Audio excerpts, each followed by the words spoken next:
Hello and welcome to Smaulgld. In case you missed the top gold, silver, and crypto stories for the week ended July 8th, 2018. A very bad week for China. U.S.-North Korean talks break down. Here are some of the stories that we're going to cover today. The yuan fell. The Shanghai Stock Exchange has been crashing. And U.S. is putting tariffs on Chinese goods. Just instituted, I think, about $34 billion, and they say they could reach $500 billion, which is equivalent to the total amount of goods coming into the United States from China. The U.S. is putting tariffs on cheaper goods, and China, in retaliation, is putting tariffs on expensive and needed goods like U.S. oil and soybeans. Malaysia suspends key $20 billion Belt and Road rail project as part of the Chinese Belt and Road Initiative.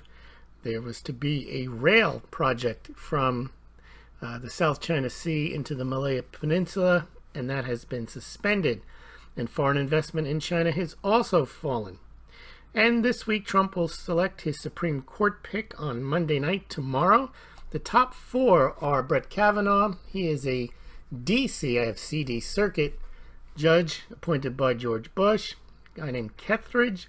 He is also a Bush appointee from the 6th Circuit. Amy Coney Barrett, a 7th Circuit judge appointed by Donald Trump, and Tom Hardiman, a 3rd Circuit judge also appointed by George Bush. Most likely one of those will be appointed or named on Monday night. I think it's not late in the evening, but in the evening Donald Trump will make the announcement. During the week, gold and silver were flat, and cryptos managed to gain. And the Smaulgld mugs are now available. There is the Smaulgld Super Classic mug. It's now available with free shipping. You can buy it on the website. Also, the Super Classic. Well, that was a Super Classic. This is the Smaulgld Classic mug, also available for free shipping within the continental United States. So if you're interested in getting a mug while you're listening to your Smaulgld nightly live streams or just catching up on the weekend, it's an 11-ounce cup, and it's got the Smaulgld logo on it. Now, let's look at what happened during the week. As we mentioned here, Trump is going to make his announcement on Monday night. By the way, another Smaulgld news. It was a big week for me. I was on the X22 Spotlight, and that video got 55,000 views, lots of thumbs up, over 1,000. Also on Silver Doctors, and those videos are now available over at those sites, or you can view them on the Smaulgld site. And this particular week in review blog post, I have them embedded on the website. Also during the week, we had a number of very interesting discussions in the live stream. We talked about when the U.S. confiscated silver. We talked about Silicon Valley's U.S. Treasury hoards. I interviewed a guest, Carl Joseph DeMarco. Gentleman spent 15 years in China. We discussed his experiences and his book. Also discussed the declining gold and silver sales at the Perth and U.S. Mint. We discussed the SDRs and hype versus reality, and dispelled a lot of the talk about how the the IMF is going to impose an SDR on the world and the United States, and we discussed why that is not really practicable or probably even possible. We also talked about that Malaysian deal that we mentioned in the headlines, train wreck on China's Belt and Road, whereby the Malaysian government canceled or suspended a $20 billion Chinese-led rail project in their country. We also talked about the big gold flows in ETFs and how they dwarf whatever Russia happens to be buying. So if you're interested, go back and check out those stories, or just catch up and join us every evening at 8 o'clock on the YouTube channel. All right, let's take a look at gold. Gold closed basically flat, up about $2.10 at $12.54. It was the second week in a row, however, that gold closed above the psychological $12.50 level. That's 2 weeks in a row. It had briefly dipped 2 weeks ago below $12.50 into the 1240s, and silver also managed to close ahead of $16 an ounce for the second week in a row. It also had fallen below its psychological level of $16 into the upper 1580s and 90s, but the gold silver ratio is now at about 77.84 to 1. All right, let's take a look now. The Supreme Court announcement will be picked a name tomorrow night. From what I've seen, and you really can't tell from all of these pundits telling you inside sources say this, sources say that. I mentioned the four. They're now saying that Kethridge and Hardiman are probably out because they don't have enough of a record to be shown to sell them to conservatives.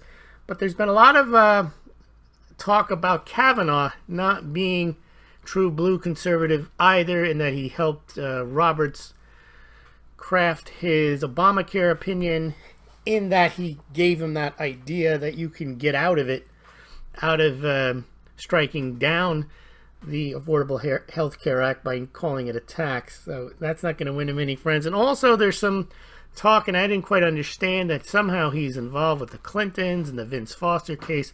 That I didn't understand either, but that should make him also someone who, excuse me, conservatives may not like. I think the Federalist was against him for some of those reasons with Obamacare. That leaves Amy Coney Barrett, I think her name is. She is a district court judge. She was appointed by Donald Trump, and she is the one who Dianne Feinstein grilled about her being Catholic and having faith. And it's quite possible that Trump decides that she's probably the least palatable to the Democrats, that he might decide to float her out there, given that he appointed her as a district court judge. The others are Bush appointees, and maybe he feels he knows her better and he thinks he can get her through. And I suppose it wouldn't hurt to put up a woman, but I doubt they'll give her any special treatment just because she's a woman. Whoever Trump puts up, they're going to be against. So he might as well put up the most offensive one to them. I think that could be. I was leaning towards Kethridge as being his pick, but now I'm thinking he might pick Miss Barrett. We'll see. Now remember, the vote is going to be difficult because I think they need to have every last Republican vote. McCain is not going to vote. I don't know what he's still doing being a senator, but he's not going to vote.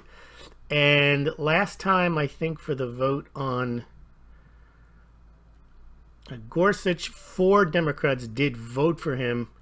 And I believe those are 4 Democrats that are in red states. So you might be able to get 1 or 2 of those again this time. But you might lose a Republican or 2 here or there. Specifically maybe Collins in Maine, or McCaskill in, I think she's in Missouri. But so we'll see what happens. I would imagine it's going to be close, but I think whoever he nominates, they'll all be against, and whoever he nominates will probably get through. But again, we'll have to see what happens. Now, the Manafort, Mueller, Comey, Page, Brennan, and FBI stroke Rosenstein. That's just continuing along at its petty pace, so to speak. Not much new in the way of what's going on there. Supposedly, Cohen is cooperating. He's saying he's going to put family and country first. And he doesn't like when people trash the FBI. But of course he'd say that. He's basically been raided by the FBI, and he's not going to... He sounds like he's in a hostage situation where he's saying, don't bother the FBI, they're great people. I'm sure he felt that when they bashed his door down and took all of his documents.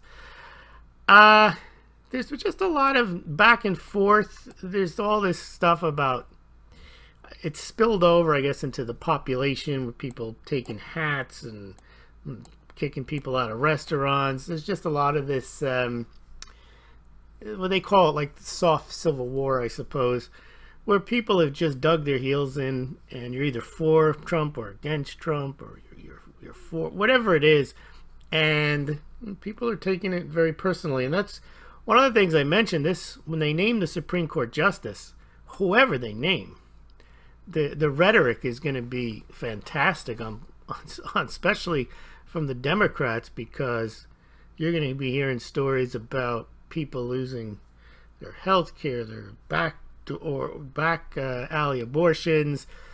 Who knows what they're going to say, but it's not going to be a pretty picture that whoever gets nominated is basically going to destroy life in the United States as we know it. Also, today there was something about the Affordable Health Care Act. I didn't quite understand the ins and outs of it. From what I got out of it was that this Trump administration is suspending the payments to the insurers. And I don't know if those payments, they're like these catch-up payments for when they have extra costs. And I don't know if those funds were part of the Affordable Health Care Act or they're part of some enabling fund. But it sounds like maybe they're not part of the enabling fund, but they're actually part of the act and they're to be handed out. However, it seems like the formula from which they figure out how much the insurance companies do get paid by the government is under, they're not quite sure if it works right. But again, this is a partisan issue too, because it's Obamacare. Now they're saying that the premiums are going to rise because of this if it doesn't get settled. It looks like the Republicans are trying to sabotage Obamacare. I mean, the thing has been, you can't talk about worried about raising premiums because they have gone higher the last 3 years. I know that ever since the law became implemented. And now they're saying that because of this, they're going to go even higher. So it seems like the Obamacare has been hacked away at, but not, it's probably in the worst position because it's, you're neither, you don't have the full Obamacare and you don't have a replacement. So they never repealed and replaced it. They just struck out the individual mandate and now they've taken away these payments. And the net effect of that is that it undermines the financial stability of the program, if there ever was financial stability. But the point is, this really takes it away, because if you don't have the individual mandate, then you don't have the healthy people that would be buying the insurance that perhaps they didn't need, but they would at least be funding towards the overall. And if you take away these payments, you're now undermining it even more. But we're not here to talk about healthcare, just what's happened. But again, the reason I mention it is the healthcare issue, the Supreme Court issues, topics we don't normally discuss, but I think they tie into the overall economic and then also social political environment, which will eventually spill over into economics and the prices of alternative assets. All right, let's see if there's anything else. You know, subpoena. Peter Strzok is supposed to appear in public. We'll see if he does. Now, if you don't know who he is, he was one of the lead FBI agents on both. He interviewed Hillary Clinton prior to her exoneration. He was also involved at the beginning of the investigation into Russian collusion, and he was on the Mueller team until they had discovered he had some particularly interesting views on Donald Trump's suitability to be president. Anti-Trump lawyer may ignore a congressional subpoena. So we'll see if he goes in. That will provide some more fireworks. And again, I think what you'll see is people, very few people, I think, in the United States want to see what's going to happen. They don't. They want to see, if you're on the left, you want evidence that Trump's going down. And if you're on the right, you just want to see evidence that the whole thing is a scam. And you don't get, not from Fox, not from CNN, not from any station do you even get any type of analysis of what's actually happening. If you listen to Fox, the whole thing is a witch hunt. And if you listen to CNN, it's just a matter of time until Trump gets marched out of the White House in handcuffs for all of his collusion. And you really don't get any type of analysis. And people want to believe one story or the other. And that leads to these types of encounters that you have where people don't want to talk to somebody else if they are pro or against Trump. And so I've never seen it like this before. When people were against Obama, and you know, they were very against Obama, but it wasn't at this level. And there were people who were against Bush, and there were people who were against Clinton. I remember all that, but never to this level of intensity where people are really for Trump and really against Bush, really against Trump and really for Trump. And this is also why ratcheting up people's emotions here. This Paul Manafort guy was the campaign manager for Trump for a couple of weeks, maybe a month. I don't remember. He was one of the early guys. Well, he had broken part of it. I think he was on the phone. They think he was tampering with a witness. Anyway, he's in a solitary confinement now, and that is getting a lot of people riled up, and it's also getting a lot of people happy that he's the linchpin to take Trump down, and then other people say he is just more evidence of the double standard on how they're treating Trump versus Hillary Clinton. All right, enough on that. Well, we got the dollar collapse again. That's always happening. Ron Paul talking about dollar collapse, which he's been talking about since at least the early 1980s. You remember Ron Paul was on the Gold Commission, 1982. Remember, the United States went off the gold standard in 1971, and we immediately had a period of stagflation and low economic growth. And there was some talk in 1982 when Reagan was elected that maybe returning to the gold standard or some type of gold standard, maybe not the Bretton Woods, might help the economy get out of its funk. And he worked on a paper with then, I think he wasn't a governor, he ran for governor, Lou Lehrman in 1982. Mario Cuomo beat him. But they came up with a plan to go back on the gold standard, and by the time they finished the commission plan, it looked like the Reagan tax cuts and the Paul Volcker rate hikes had done the trick for the economy. They didn't feel the need to do a gold standard. What we did get out of that was, by 1986, they did start minting those American gold and silver eagles. So that is something that did come out of the Gold Commission report from Dr. Ron Paul and his colleague Lou Lehrman. Now, tariffs. Well, it looks like the trade war with China has begun. We'll see what happens. Now, as I mentioned at the beginning, China needs oil and needs soybeans. Those are essential items. A lot of, they have to, because they don't buy a lot from the United States, it's lopsided. I think China exports 500 billion US, exports to them 100 billion. A lot of those are in things that they need, but they can't go down the list and select things, because the only reason China buys anything from the US is because it needs it. It would prefer just to export as much as it can, because that's good for the economy. So they have to buy oil and they have to buy soybeans. So what they've done is they've slapped tariffs on the oil, and they figure, well, we can just go buy that extra oil from Iran. Now, that's not good for relationships with the United States, because the United States is trying to ring fence Iran. And then the soybeans, that doesn't help China either. It just means they're going to have to pay more from somewhere else to get their soybeans. And it looks like the United States may be able to sell its soybeans to Brazil. Now, Brazil has some relationships with China, and maybe China doesn't like that. A lot of this is interconnected. It's not just the trade war. Now, this talk about Korea, Trump's been going around for the last couple of weeks saying how wonderful things are. You don't have to worry about nuclear war. Japanese don't have to worry about missiles going off. It's a good thing. He talked to the Sun Young-moon. No, that was the guy who Kim Jong-un in North Korea.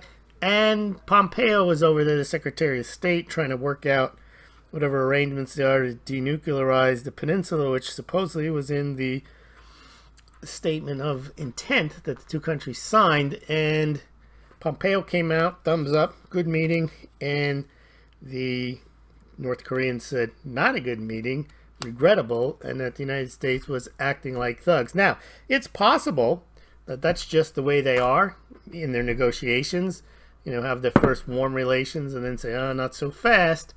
Or it's possible that China is aligning with North Korea and basically putting them up to saying, oh, slow down a bit.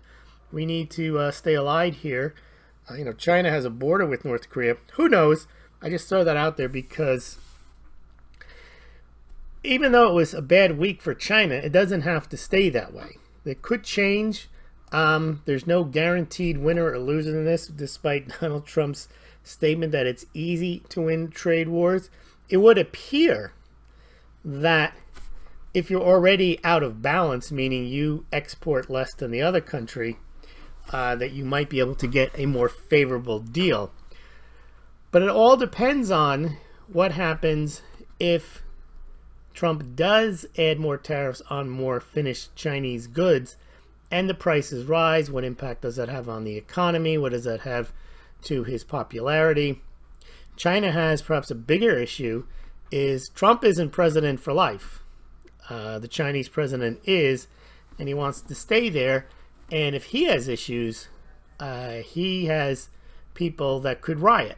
He has people that may not be too happy with the fact that their standard of living goes down. So I don't know if each other's country, they know what the internal politics are or their ability to ride out these storms. But we're past the point of chicken. They started the tariffs, and we'll just have to see how it plays out. I'm sure they're all scenario playing. I think the issue with China, though, is, as I mentioned, they have fewer chips because they don't buy as much from the U.S., so the stuff they have to slap retaliatory tariffs on are going to be more needed and are going to jump up their cost of living higher.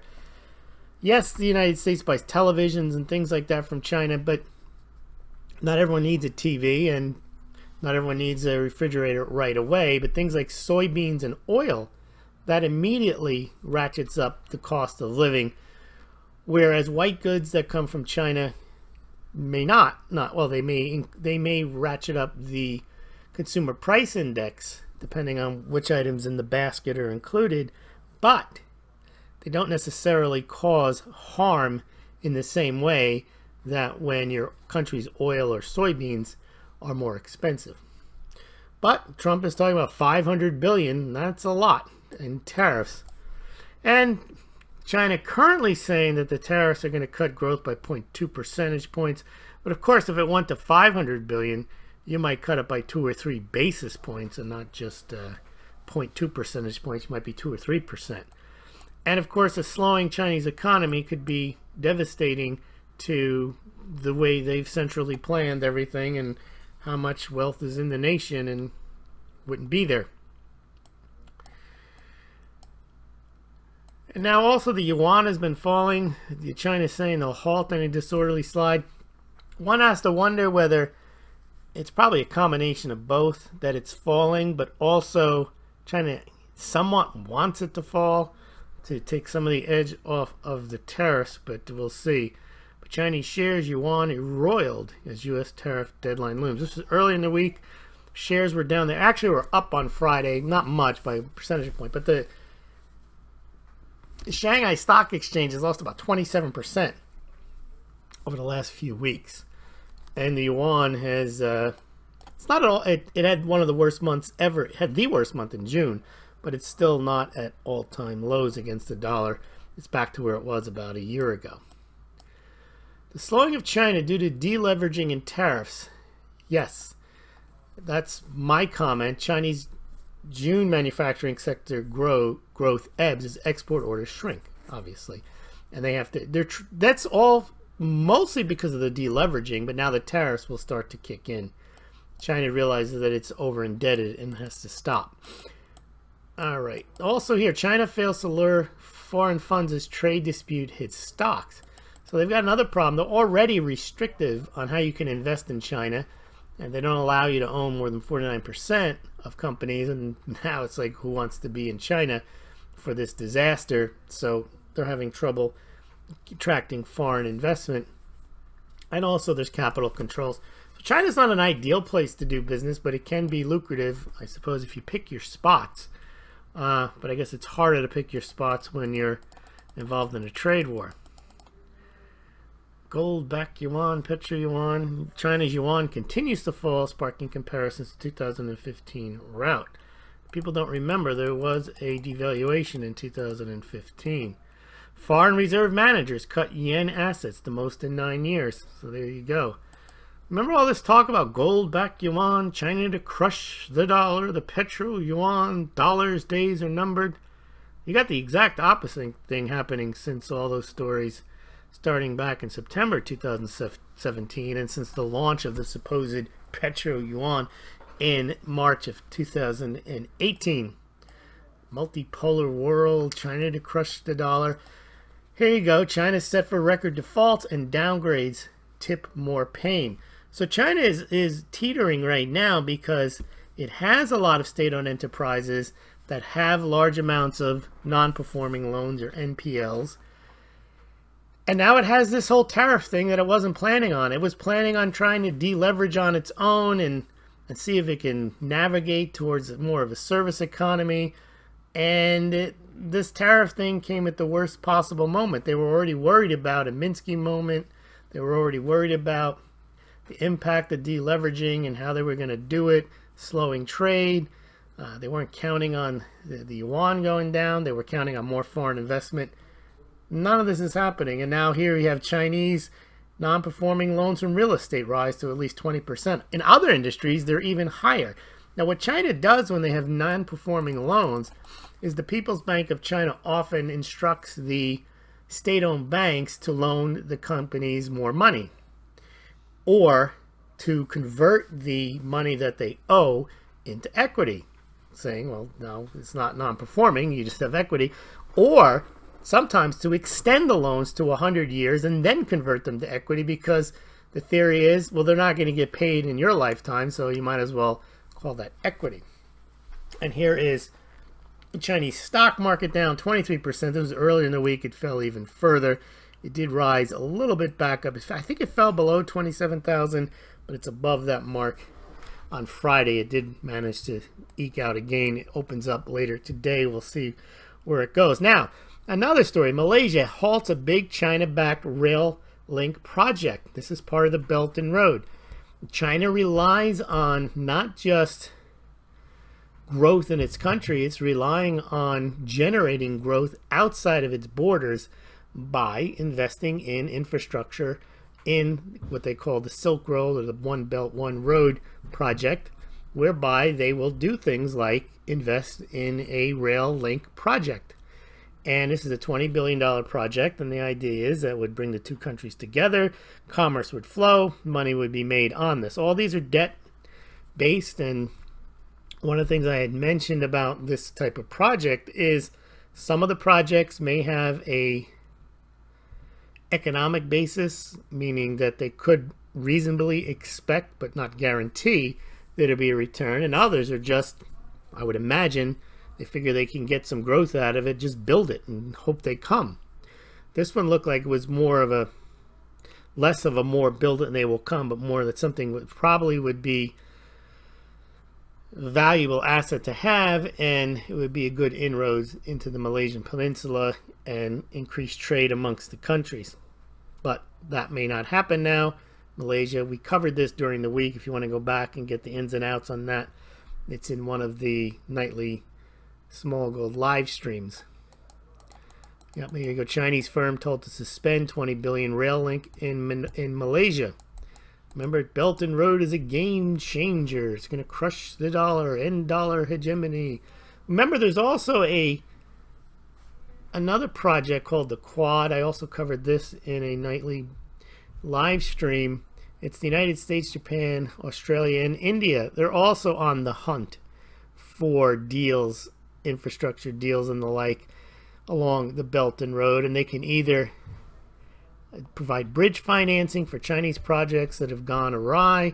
They could perhaps help China in certain instances. They can in other instances compete and either cause China to overpay or to do deals that are not economical to them. So this whole Belt and Road is very ambitious. It's also one thing I didn't mention in the live stream. It's possible that Malaysia and China came up with this excuse not to proceed because China may feel it's strapped right now and doesn't want to proceed on the Belt and Road, and it's going to have to deal with its domestic issues before it continues to do the Belt and Road. It's hard to know what's going on. Well, there's your mug again. I guess that's part of the It's one of the images for a blog post, China to Crush Itself. And that one dealt with the amount of debt that China has taken on. A lot of people think that China's interest is in crushing the dollar. It's not. China, as I mentioned in that particular China to Crush Itself, China's economy runs on dollars. It's not just the fact that they own 1.2, 1.3 trillion dollars in U.S. debt. It's that their state-owned enterprises, state-owned banks borrow in dollars. Everything is dollar denominated. Even the PBOC has issued a dollar denominated bond. The people that go around promoting gold and saying China's going to crush the dollar, they're going to stand for delivery, it's all nonsense. China may not like the fact that their economy may be based on dollars, but they made that trade long ago as part and parcel of this industrialization of China. And the problem they face now is they weren't counting on them saying, or at least the United States telling them, we're not going to do this anymore, and you're going to have to take our products and we're going to slap tariffs on yours. That wasn't part of the original deal. This is a very, very big shakeup. Trump did say he was going to do it. I mean, the stuff with NATO making Europe pay, it's not that much of a shakeup because NATO still exists and the Europeans may end up forking over more money. But this whole balance of trade, the idea was the United States would get to buy cheap stuff from China, and China was happy to bring the people in from the villages in the rural areas and get them to work to make inexpensive goods and ship them to the United States and Europe. And now Trump is saying, well, no, we don't want to do that anymore. We want to make stuff here, and we want to put tariffs on your products. And that wasn't part of the deal. So, all right, here you go. U.S. court, moving on. No right to literacy. This was an interesting case. It took me a while to figure out what was going on. Now, Detroit is a mess. Everyone knows that. But most schools are locally funded. So the issue really never rises to the level of a district court case, U.S. court case. However, because Detroit is such a mess, it actually gets a good portion of its funding from the federal government and from the state, as opposed to gets very little money from Detroit residents because they don't have the tax base. Now, I don't know how they worked out they would get federal funds. I don't know how that worked out. But the thing is, the schools are horrible. They're run by an emergency caretaker. They've got teacher salaries to pay. The kids can't read. The kids can't write. The kids can't do math. And they sued to say, well, not on the basis that, well, we're paying taxes and we're not getting our money's worth, that we're not getting anything, that the schools are horrible, and we have a right to literacy. And the court said, well, no, you don't. Literacy is important, but it's not one of these fundamental rights. There's not, obviously there's nothing in the Constitution that says, and you shall be provided a teacher, and that teacher shall teach you properly how to read and write. I don't like the way they look at these cases. I always want to look at the cases as whether you're getting value for your money, but they never want to go there. It's just like with the Supreme Court case with the unions. I would have thought they would have said that the union can't take your money without due process, but that's not how they decided. They decided it on First Amendment, and they said they can't make you join the union and pay the dues if you don't want to. But so people are complaining about Detroit, but the bigger issue with Detroit is not that the court said they have no fundamental right to. I don't think we should be making more and more fundamental rights. The big issue with Detroit is the school is a mess, and whether a court says you have a right or not, what's that going to mean? The same people who are already not providing the right to literacy, how are they going to improve that? I looked up the budget. They have a big budget. It's not like there's not a lot of money there. But if you go into the details, a lot of it just goes to the teachers and the teachers' pension. And if they don't have any incentive to teach any better, then nothing's going to change whether there's a right or not. And there's the Pompeo went to see Kim Jong-un. Supposedly he had a Rocket Man CD. That story turned out to be spurious. Here we are. Maggie Haberman, New York Times, directly taking a jab at Trump, saying there was no more threat for North Korea. Today, North Korea described interactions with Secretary of State Pompeo as regrettable and said there's a push to force unilateral denuclearization. Trump response to the latter attack news outlets at home. I guess he likes to call them the failing New York Times. Now, there was talk again about supposedly Trump asking aides about invading Venezuela. I don't know if that's a bunch of nonsense, but I did report on this. I had read it. I didn't see it reported anywhere. I had, I don't know if this link works here. Let's see. It's probably a broken link, or maybe it's not. But I had reported on this, that I had read a transcript where Nikki Haley, there it is. I'd actually suggested this. You know, I don't hype stuff, but is the U.S. headed for war with Venezuela? She was talking about an oil embargo. And that, to me, an oil embargo could mean, should only, or perhaps only means that you don't buy their oil. But if you actually embargo it, you could put up ships to make sure they can't export their oil. That would be an act of war. But who knows what's going on there. Now, moving on to cryptocurrencies. Coinbase custody is officially open for business, says Coinbase. That is another step towards so-called legitimizing or de-wilding the crypto space. Probably will bring more money into the space. Coinbase is looking to become, I think it's called alternative trading platform, registered with the SEC. It looks like the United States, Japan, South Korea, all those countries are looking to regulate cryptocurrencies, not outlaw them, ban them. They're really looking to bring them in as a new type of, for want of a better word, asset class that gets the full regulatory treatment rather than trying to send it underground. And that's Coinbase custody targeting institutional investors. And I mentioned the alternative trading platform. Now, there's still a lot of theft going on in the Bitcoin area. People selling malwares. This one's interesting. When you get a Bitcoin address, it's like 28, 30. It's a long string of nonsense, and people just cut and paste it into the browser or on their phone when they send their Bitcoin token or whatever token they're sending to an address. There's a malware that will change the address that you cut and paste to an address that they own and operate, and you'll end up sending the Bitcoin to them. Something to be careful of those of you who are sending Bitcoin using a cut and paste. This is interesting. Bank of England tells banks and insurers to be wary of crypto assets. Crypto investors are always saying be wary of banks. So touche there. And crypto exchanges being censored in Iran. There's an interesting one. Indian Supreme Court continues to uphold central bank's ban on crypto dealings. This one's interesting because the banks have decided to cut off any of their cryptocurrency clients, and the cryptocurrency people sued to make the banks do business with them on the basis that the banks can't just be prejudiced against them, and they brought the case to the Indian Supreme Court, who did not grant the interim relief, but I don't know how the Indian courts work, but that is not a final decision yet. Then that's causing issues in India with cryptocurrencies, to say the least. But the ban for now continues. This is Keith Weiner. I interviewed him during the week.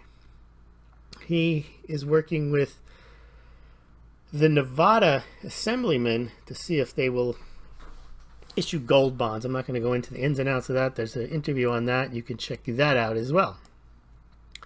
Here's one from Bloomberg. When they say Indians, okay, now you're dealing with 1.1 billion people. When they put a headline like this out, are falling out of love with gold. You can read the article. I don't like when people make broad, sweeping statements like that. Okay, what else happened during the week? We talked about this too. World Gold Council ETF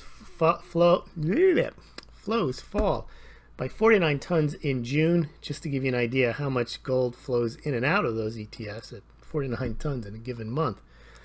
And in Bitcoin Pumper, they're trying to talk about how this rally could be different. We've seen all year, since the beginning of January, how Bitcoin has been steadily going down, but as it goes down, it also goes up. And now they're selling this rally could be different. Didn't have any Litecoin pump. We had a couple of gold pumps. Like, see, a month or two ago, the pumpers were saying gold and silver were set to launch, set to skyrocket. Now they're saying they can't go any lower, double bottom than the last time this happened. Gartman is short. You know, when you're a perma bull on whatever it is, gold, silver, cryptocurrencies, oil, you just, everything, it's the old when you have a hammer, everything looks like a nail. You look at data, it's positive for gold. Doesn't matter whatsoever. Now they're talking about gold, this is Rickard's latest, being locked to SDRs and a global monetary reset is underway. Well, that doesn't make any sense at all. Well, it means that they're going to do an SDR and they're going to do a reset and then they're going to put gold. And yeah, okay, they're going to do all that. It's just made up. It's fantasy. So I see newsflash, the world is not preparing to make the SDR the world's global currency with or without a gold component. All right. But then this was the best. This one comes up every now and then. A lot of these pump stories are evergreen. Like COMEX is going to default, or China's going to stand for delivery on COMEX, and then it's going to be game over. Or there's a silver shortage, or there's a gold shortage, and then you won't be able to get any. There's going to be a collapse, and this is why it's going to happen. It's always something. There's these stories. China is going to back the yuan with gold. That one came out again. Well, there's another one where some bank is not giving its customers gold when they ask for it, and that supposedly means there's no gold and there's only paper gold, and you better get your gold now because there's no gold left in the world. And what does this mean? So major alert, it's happened again. Whistleblower, major, double, triple, major alert, shock the world. They never stop at these stories. They just come out all the time. Triple super duper major alert, real game changer here. Is Gold Core preparing for skyrocketing gold prices? Yeah, they've been preparing for 6 years now. Silver, let's see, what's the silver pumper story? Yeah, I'm expecting, if the other one is the gold silver ratio. That's the other one they always bring out. When the gold silver ratio it's been going up for 5 years, but all during the 5 years it's set to drop. The natural ratio is 16 to 1. It's overvalued. I'm not going to get into why that story is nonsense, but that story is another one that they trot out all the time. Silver is so useful. It's the essential element in our lives. It's destined to go. I have to shake my head when I hear all that. Well, anyways, the good news, the good thing is that does it for the week. I have not yet done Moronica. Moronica will be on BitChute this week exclusively, so please check that out. And also join us tonight at 8 p.m. for the live stream. And don't forget to order your Smaulgld mugs from the website, also at the link below this BitChute and YouTube. Thank you very much.